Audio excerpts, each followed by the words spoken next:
Kisahnya Nabi Yusuf alaihi salatu wassalam adalah kisah ketika Allah Subhanahu wa ta'ala ingin menunjukkan wallahu ghalibun ala amrih. Allah Subhanahu wa ta'ala pasti akan melaksanakan urusannya.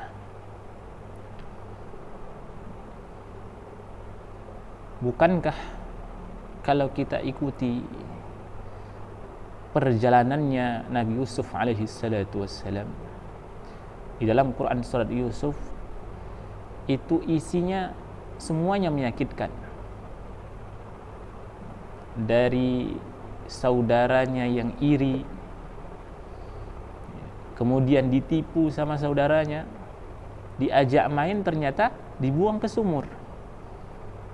Sungguh menyakitkan, bukan? Sangat menyakitkan. Alhamdulillah, ternyata ada rombongan dagang yang lewat. Alhamdulillah, ada harapan baik, diselamatkan orang. Ternyata sudah diselamatkan, dijual jadi budak. Dari masalah muncul masalah. Itulah kisah Nabi Yusuf alaihi salatu wassalam. Kemudian sesudah Yusuf menjadi budak, dibeli sama orang istana, orang kaya yang terhormat di Mesir. Kemudian Yusuf sesudah dibeli, tinggal bersama orang kaya di Mesir. Kemudian diangkat jadi anak. Ya.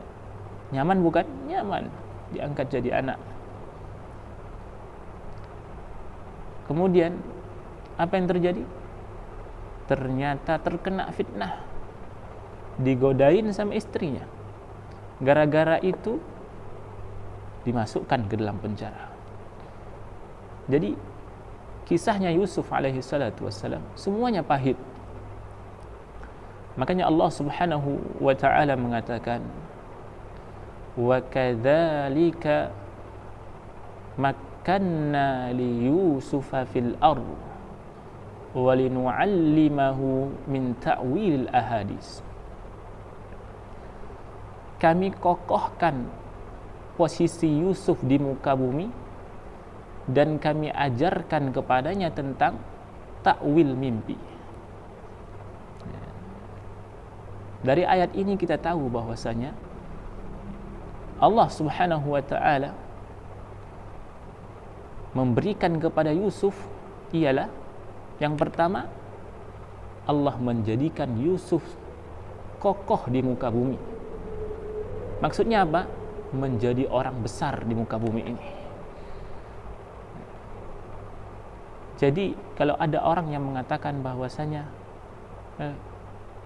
kamu ini tidak memiliki potensi, maka kita katakan kepada orang seperti itu, kamu tidak tahu takdirku ke depan.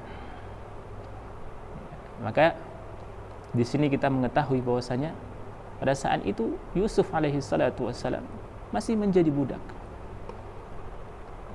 Jemaah dimuliakan Allah Subhanahu wa ta'ala. Kisah pahit yang terjadi kepada Yusuf alaihi salatu wassalam, kalau tidak ada yang pahit, Yusuf tidak mungkin sampai di Mesir. Karena kita tahu kebesaran Yusuf berada di Mesir. Maka jemaah dimuliakan Allah Subhanahu wa ta'ala, ambillah pelajaran dari kisah ini. Orang yang hidupnya penuh dengan keusahaan, muncul harapan sedikit, belum selesai masalah ini, muncul masalah yang lain. Maka Atha bin Abi Rabah mengatakan, kalau Anda membaca surat Yusuf dalam keadaan sedih, maka selesai membaca surat Yusuf Anda bahagia. Maka masalah yang terjadi dalam kehidupan kita, kita katakan dalam hati kita, ya Allah, di balik semua yang terjadi ini pasti akan ada kebesaran-Mu ya Allah. Itu perkataan orang-orang yang beriman tentang apa-apa yang terjadi dalam kehidupannya. Barakallahu fikum. Assalamualaikum warahmatullahi wabarakatuh.